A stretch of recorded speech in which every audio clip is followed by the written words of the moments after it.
Here I am in my little studio, and I thought I'd talk about the 5 weak points about my new Nissan Z. Now, I love this car. I absolutely love it. But there are 5 little things that I wouldn't want to say are hates, are just things which could be a little bit better. Now, I already love my car. I love my new Nissan Z, but there are 5 things which could have been done better. So I don't want to call this my top 5 things I hate about my Nissan Z. I just want to call this the top 5 weakest points of it.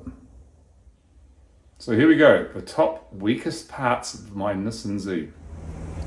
So having had this car, for 3 months now almost, and having, 2 370s and a 350 in the past, I think I have some qualification to talk about some of these points.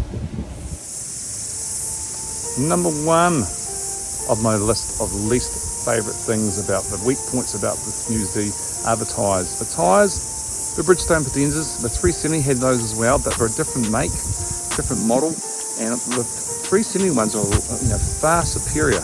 They're a bit softer. I've still got a 370 and that car gripped like a limpet. These don't really do the car that justice for gripping and acceleration, but there may be an alternative motive, from this and they're putting these cheaper tyres on, or maybe a harder tyre. So maybe someone out there knows why the tyres aren't the best, highest quality. Is it cost saving? Is it because Nissan have another motive behind that, or another reason why? Is it to give the car more slippage? It seems to grip around, drive around corners okay, but a couple of times you get on it and you're spinning a lot, even going up hills, and it might be going reasonably slow up the hill, and you give it a little bit more power, and you can find the back wheels just spinning for grip. But they do look nice. I will say that the tyres look nice on the car, on those 19s. And the tread is quite a bit different than the 370s. Quite a bit different. Number 2 least favourite thing on my list is the key fob. The key fob goes back to probably 2009 when the first 370 came out, and it hasn't changed. I've also noted that the 370 was at least a bit bespoke with the little Z logo on. This one doesn't have a Z logo on it.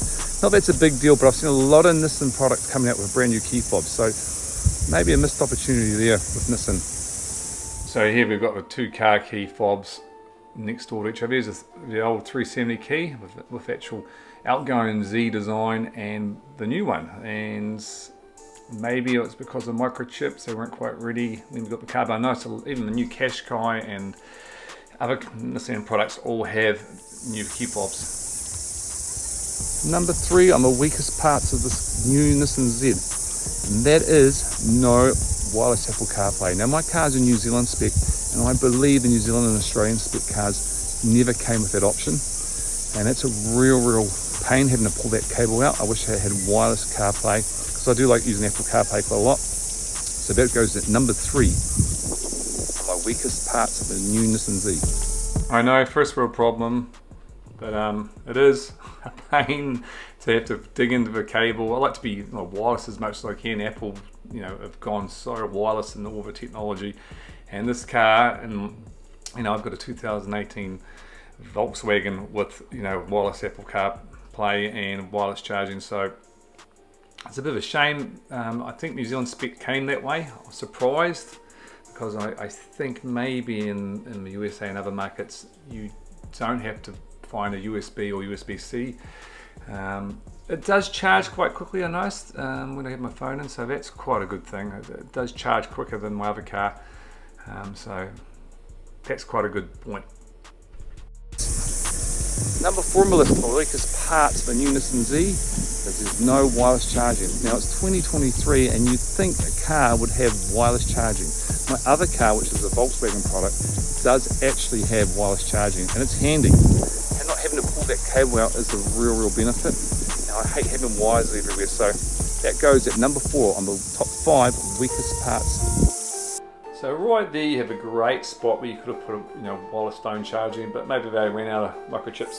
Number 5 on my list, weakest points of the new Nissan Z, is the access in and out of the doors. Now it is a sports car, I get that, but the problem is I keep on scuffing the interior and the speaker covers, the Bose speaker covers with my shoes, and it was a constant problem with my 370, and it's another problem with this new car. First world problem, but still you've got to keep cleaning and wiping. You've got to be careful you don't damage the car getting in and out of it.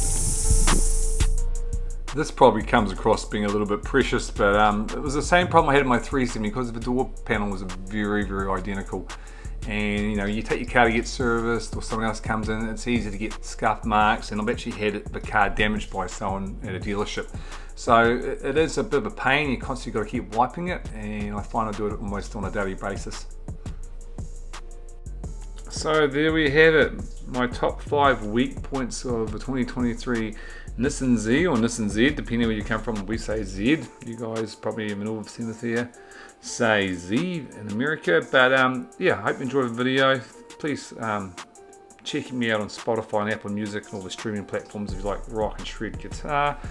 And follow me on YouTube. Like and subscribe if you want to see some more content. I will be uploading some content as the car progresses, and there may be a few little mods done to it, so please keep a good eye on this. And I just thought, you know, being one of the lucky ones who've managed to get one of these in the world, I just thought it'd be quite good to share my thoughts and feelings about the car. It's awesome. It's very hard to find fault with it. It's been an amazing car, and I mean, it's a real head turner, and I love it. But they were my top 5 weak points of it. Thank you very much.